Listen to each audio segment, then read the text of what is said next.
Yeah, so I mean, obviously one of my favorite Olympic events was like in 2012 when the well, it's not exactly like this, but it was the 4x100 with the USA and Jamaica, which Jamaica obviously won, but that probably would be a better bet for the Express. But I was thinking about taking it up a notch, like if we were to have like our fantasy football league here, if we ran like a 4x400. What do you mean? Like with the 10 of us in the league, run a 4x4? Yeah, so like what if like okay, so we need 8 people, right? So we'll just say like since we're here, me and you are the captains, and we won't run. Okay. But we each have to pick 4 people for our squad, and who we think would who we think would get around the track fastest in a mile. Like each person running 1 mile. Okay, makes sense. This is some Express stuff here. This is kind of how the Express started. Uh, so who goes first? So ladies first. I'll let you go. Thanks, sir. No brainer. I'll go Tim with the first pick. Yeah, maybe I should have just taken the first pick after all. That's probably a mistake. B team legend Tim Christensen. Um. Okay, so let's see. If I was to pick second overall, let's see, who am I going to take here? You know what? I think I'll take Austin. Wow. Okay. I'm Awesome. keeping it in the track family. No, it makes a lot of sense. Okay, so I'm back. Third pick. No, wait, ho. We play in the snake league, bro. This is a snake draft, okay? Wait, so you're in the second and third picks here? I get the second and third pick. I'm not even gonna touch that. This is Yeah, don't even try. Okay, so I have Austin, and now I get to come back around. I got some good options here, to be honest. Like I was really impressed with Stu at the color run. Like that was a really epic showing by him. a lot of heart. Now that was like 3 miles. I don't know about 400 meters. Oh shoot. I think I'm gonna go with my boy Christopher Mora. Okay, Chris Morris. So right now you have Austin and then Chris. Yep. Okay. Well, let's look a little further here, okay? Because we're trying to win. So next person I'm going with is a guy who probably runs, maybe he might be faster than Tim even. And that's Kendall Shoemake. Kendall is in shape. He's doing color runs. He's doing all kinds of runs, marathons, half marathons. Kendall Shoemake. So I got Tim and Kendall. If I'm being completely honest, I don't know that I've ever seen Kendall run, like ever in his life. That's smart, dude. If you can go your whole life without anyone, I'm sure he has. I've just never seen it. he's He constantly dodges the express, so it's tough for me to see. that's true. He dodges the express. He's a Lyman mile, like all timer, to be honest. A Lyman mile, 5 laps, 10 minutes. Kendall Shoemake was good at that. So I got Kendall, got Tim, Kendall. My options are what? Tomka, Ethan, Stu, David. David. I gotta go with my boy, the daddy here. Okay, 2 dads. I'm choosing a father with this pick. That narrows it down to 2. I'm going with the champion, Ethan Bondehagen. Okay, so you got Tim, Kendall, and Ethan. Yeah. The Tim and Kendall combo, you better put them on the opposite ends of the spectrum. You better have them be anchor and first leg. They're great. Yeah, and then Ethan, very consistent. Either one. I mean, I feel good about who my fourth guy's going to be. I feel very good about this race. All right, so I get to round out my squad here. I got Austin and Chris so far. I got David, right? I got David, Stu, or Tomka, right? I get 2 of those 3. Yeah. All right. I'm gonna. It was in my gut when I was making my last pick, and so the fact that he fell to me here, I think I came in on some mid round value here. I'm going with my boy Stu. I know he has the endurance for the full lap, and so I got zero questions with Stu in terms of the endurance. He's getting around that track. So here we go. We got Tomka. To be clear, we're gonna hurt some feelings right now. I'm sorry, whichever this way this goes right now. So here's the thing. Okay, I'm sorry. Here's the thing. One of these people has a collegiate championship ring, right, to their name. And one of these people also has like multiple express championships to their name. And so it's tough. Yeah. Equivalent. And but you know what?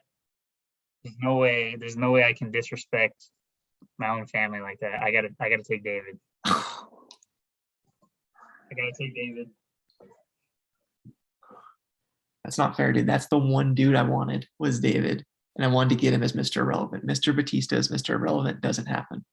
I just had to do it. So you got Tomka. So we have in our race here, you have Tim, Kendall, Ethan and Ethan, Tomka. and Tomka against Chris, Austin, Stu, and David. Yeah.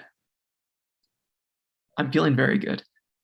Honestly, I feel good too. I feel really good. So I look forward to the day that this happens. How can we make this happen before the end of the year? So here's the thing, like it doesn't need to be like it would be really epic if it was a true race, like they were on the track at the same time, but I'm also perfectly fine with like someone recording each of the 4 groups, like doing it on their own. You know what I mean?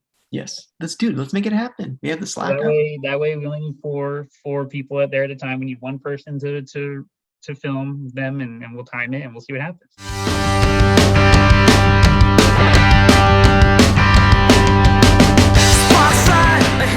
Dude, so draft video, the 14th season of the Claremont Fantasy Football League. Congratulations on making it 14 years as commish. That's quite the accomplishment, dude. Yeah, if you look closely, there's probably some gray coming in. So shout out to all you guys. Appreciate that. And that's why I'm trying to grow it on here so that what I lose up here stays here. I can see that, dude. You're trying to cover up that face a little bit. So, nah, this is just me being lazy. Okay, fair enough. So, yeah, 15 years. We're both rocking the Express Championship shirts, which was essential. Well, these are just the jerseys. These are not the championship shirts, dude. These are just the regular jerseys. SBOs. We need to do an SBOs thing too. Maybe at some point. The winning team gets SBOs from the other captain. There you go. That's it. That's part of it. If you guys win, I gotta buy the 5 of you guys SBOs. Perfect. But that's not gonna happen. So you'll be buying the 5 less SBOs. I don't think so. Unless we're doing like salad chip combo deals. That's the only thing I'll agree to. A lot of things are different this year. Looks like we're making a lot of rule changes. So I think it would be great if you could dive in a little bit to some of those rule changes and explain them before we provide that draft order.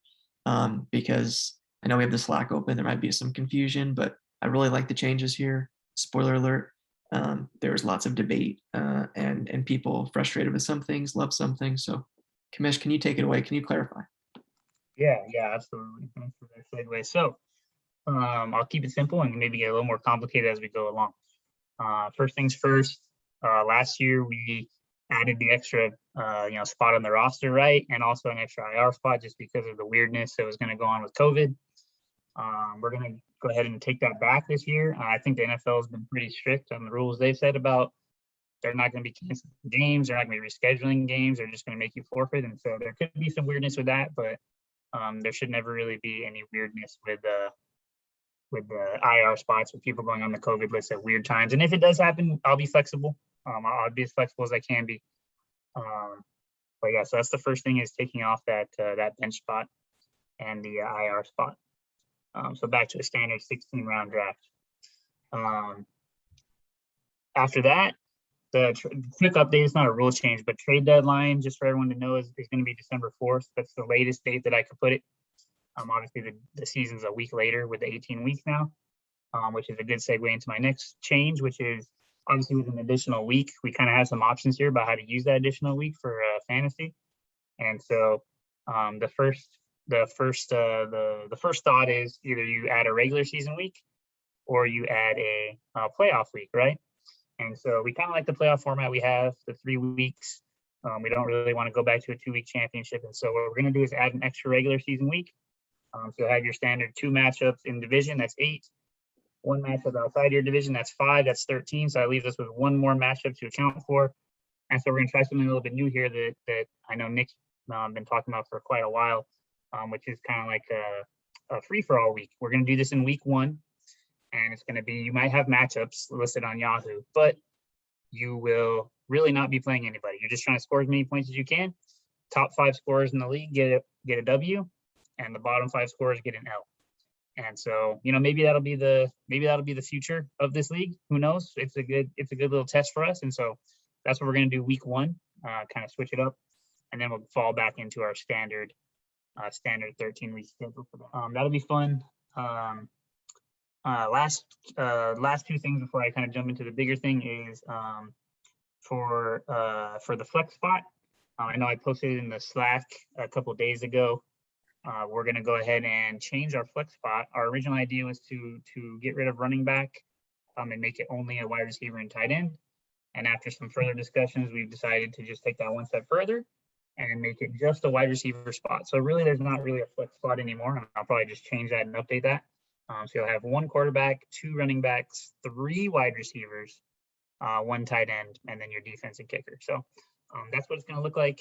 Again, I talked about it in the Slack a little bit. I don't want to use too much time here because we got other fun stuff to talk about, and that's not necessarily fun to talk about. But if you have questions or concerns or whatever, I don't think you guys are ever afraid to hit up Nick and I. So please feel free to do so.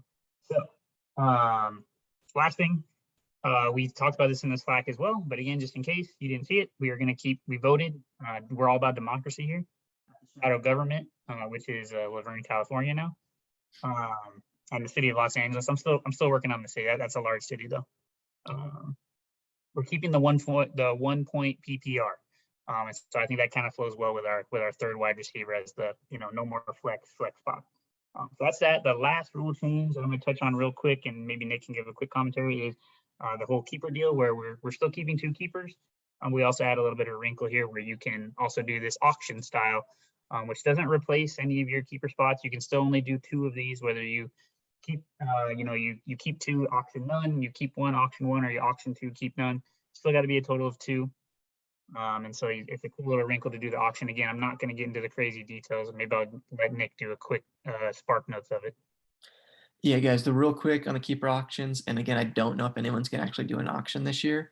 To be honest, I don't think I'm going to do one. But in future years, as people think about it, and over time, I think it could be a really cool wrinkle, which is just, hey, taking someone from last year's roster, especially if you have no one you want to keep or like 1 person you want to keep, you can put someone up for auction.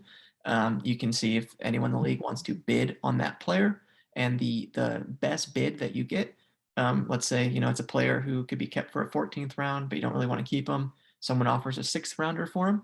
You can make that auction if you like the 6th round offer, and now you'll have 2 6th round picks, and the person who does the buy will get that player in the 14th round. So it's a good way if you have, hey, there's only 1 person I want to keep. Maybe I can get another good draft pick early. You can auction 1 player from your team last year, or maybe auction 2 and keep none, like Ryan said. So feel free to text either of us if you have questions. If anyone wants to do it this year, please shout. That'd be awesome. But I think in future years, as people start thinking about it, this might be a cool wrinkle to the keeper system. So thanks to the commish for that change. Should be interesting. Never comes easy. Hey, travel to the top of the world. Sparks fly, hit the ground running. Thumb in the air on the Kick it off with last year's champion, Ethan Bondahagen. So what sport would you want to see, or could you see Ethan in the Olympics? So for me, I think I could see Ethan in the skeet shooting. I think he probably does that on at least a weekly basis already. So I think that's a shoe-in podium for Ethan.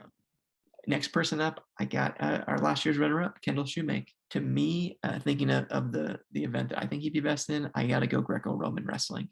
Kendall likes to get physical, mix it up. If you ever watch Greco-Roman wrestling, I think that says enough. That's Kendall Shoemake for you. Right.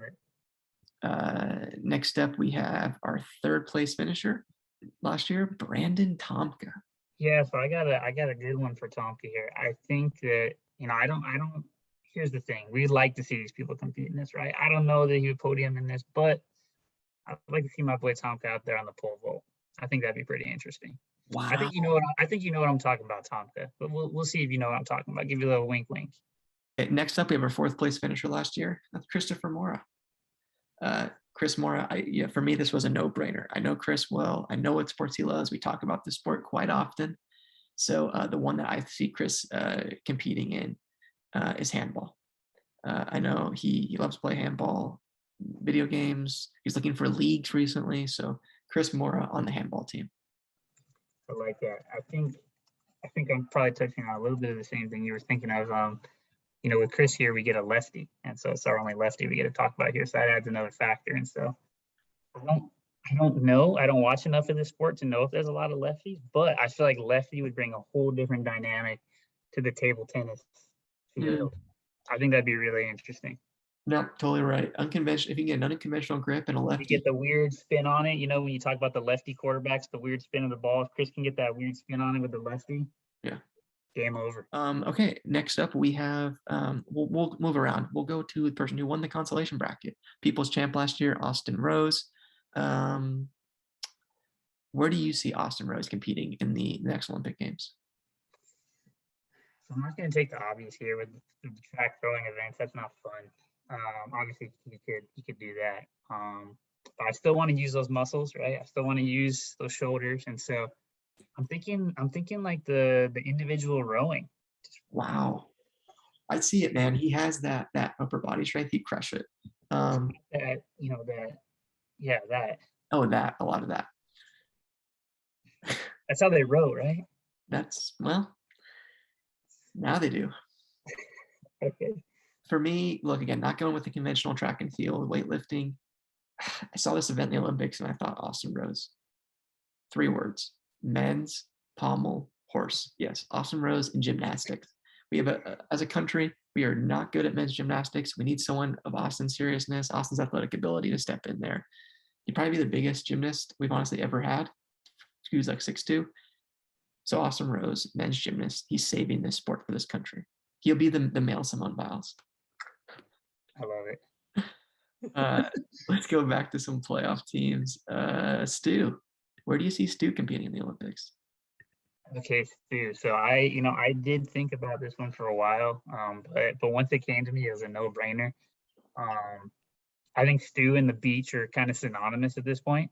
Sure. He owns the beach flag football domain in this crew, and so if I could see Stu out in the beach volleyball court, that would be amazing.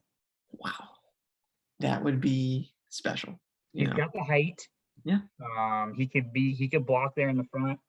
And so I think it'd be great. Next up, we have Mr. Batista, David Batista. So I was going back and forth between. There's another individual we haven't named yet, but I think could also be good at this sport. But I'm gonna give this one to David. I feel like there's a big poppy vibe with the badminton, the Brian Urlacher big poppy, boom, smashing it. Yeah, I could see it. I totally see it. I see the big him and like the short shorts doing the badminton, dude. That's pretty dope. I see it for sure. I'm pumped actually thinking about that. So I think the last person we'll hit here is Timothy Christensen. Tim, who didn't do too well last year, finished in last place. Let's see how he would fare in the Olympics. Well, the one sport I know Tim wouldn't get last place in is a little sport that I like to call. I don't even know if I'm ready to say this. Dude did axe throwing. He already has those skills in place. Timothy Christensen, you're an archery gold medalist. Off there with Tim. This has got to be probably my favorite sport, and I wish I could do this. So I'm gonna pass it off to Tim here. Tim, right? The synchronized swimmer. Oh my gosh, you nailed it! You honestly nailed it. He's got it. I think he could be the one. He could be helping flip people up. He's got those long legs for when they do the little routine. And I think he's got all the tools. For you, Ryan, I think I did have one. I was gonna say diving. Diving. Okay. I would be terrified of that, but okay, yeah, sounds good. I think if I had to give you one, I did have one ready to go. I'd like to see you on the BMX biking. No. Yeah, that's tough. You're a dad, and so now it's probably out the window. But hey, we're on blast for not being great at riding a bike. Okay, that's how it goes, folks. And here I come, westbound, leave the motor running 'cause I'm on the run. In this crowded world, I'll be high waiting when the last train comes.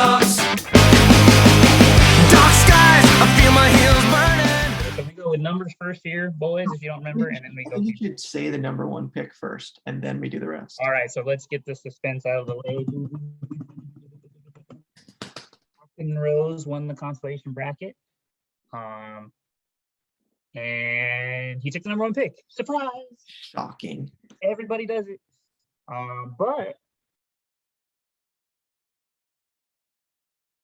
I'm not gonna release that here. It's not the right time.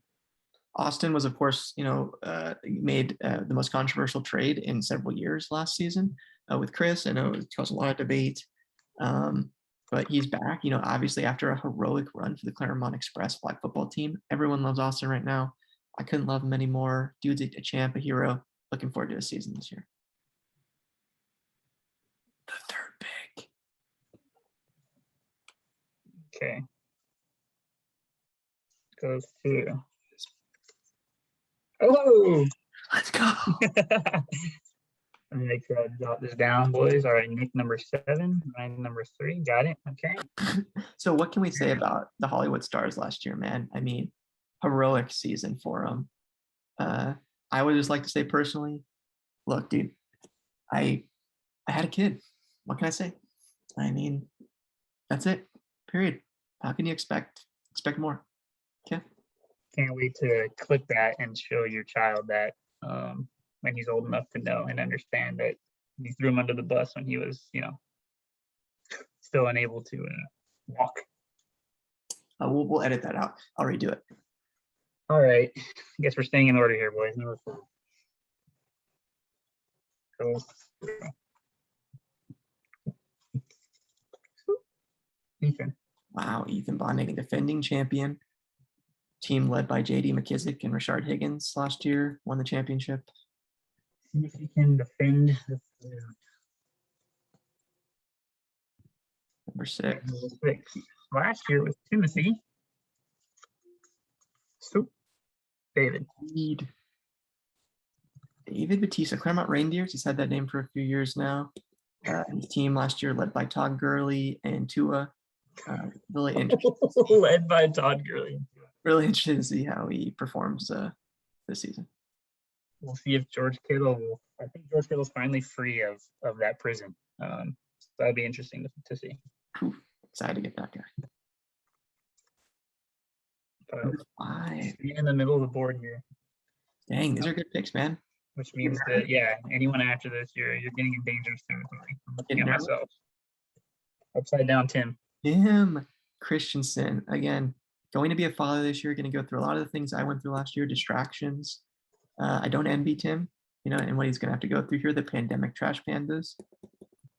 But, if Tim manages to not take 2 quarterbacks in the first 6 rounds this year, I think he'll be okay.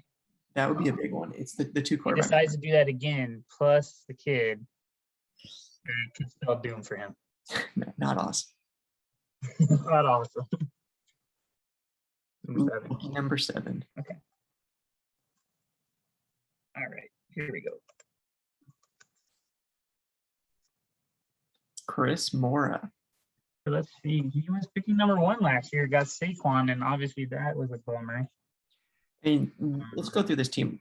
He's got Wayne Gallman the second, Devontae Parker, T. Higgins, and Jamal Williams. Pretty rare combination. I mean, the Drew Lock pick in the 13th round, I think that was, that's just asking for bad karma right there. Even Tomko was shaking his head. I saw it. Very proud of him, though. Very proud of him for that pick and his performance last year. Couldn't be prouder. Next up is number 10. Oh man, this is Ryan's name written all over it. So I could go all night. I have no problem. It's 3 a.m. and I have no problem. I have work at 6. I'm fine. No way. No. Yeah. Yes. And that concludes the Claremont Draft Video 2021. The 14th season concludes. Dude, I'm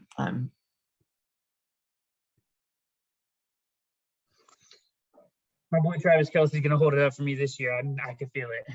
Kelsey, man, he just shaved. He got the new look, so it's perfect, fresh for 21. Oh my goodness, guys. Can't make this stuff up. I'm The feeling it. shadow government is clearly not a fully functioning shadow government. Or maybe this is how it's always functioned. Jeez Louise, dude. Okay, we got 2, 8, and 9 left. Oof, This is number 2, this is a big pick. So it's between Kendall 2 and Tonka. and Stu. Kendall Tompkins. Stu. Yep. Okay.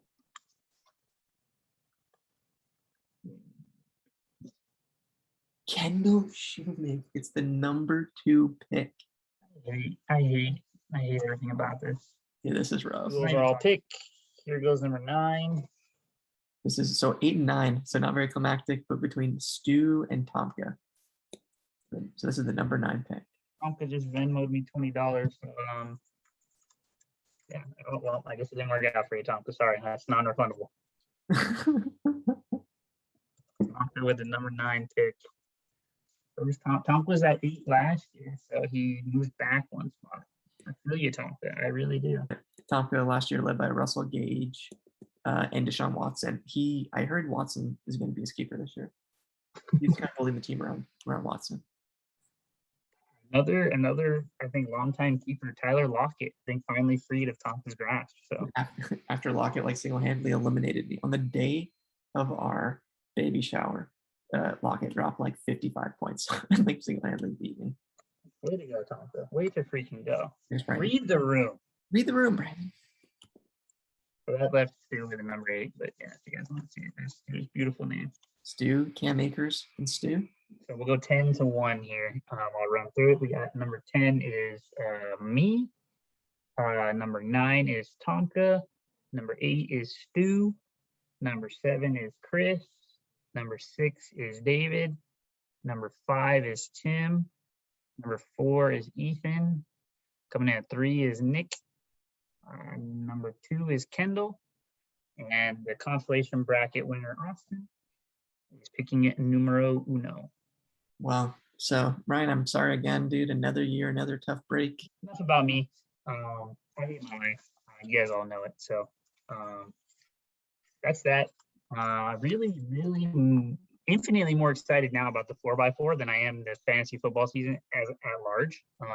My team's already doomed, so I'm down to just fast forward to December and have this race happen. But ultimately, guys, thank you for watching. If anyone has questions, hit the Slack as well. That's one thing we want to promote, that Slack usage. Ryan, any closing thoughts? No, I think you summed it up well. Yeah, put the Slack to the test, guys. We Facebook, people just aren't on it. Tim's getting hacked from Nigeria, and Kendall is taking a year hiatus from Facebook. So I didn't even question that one. I just kind of let it go. Sound right. So use the Slack. Please use it. It didn't take long to set up, but I think it could be a really useful tool. So check it out there. That's where I'll post all the updates and announcements and stuff. So keep your eye on that. I don't think that I reiterated the draft date again, and I just want to do that real quick. Draft again for everyone is 9/6, which is a Monday. That's Labor Day, I believe. Draft is on Labor Day at 8:30 at night to try to accommodate everyone. So if you have a serious problem and you seriously can't make that time, get in contact with me to see if we can make any last second changes. But that seemed to be the best time for the vast majority of us. So hope to see you guys there virtually. Awesome. Thanks, Kamish. Thanks, everybody. Have a good one. Adios. And here I come, westbound.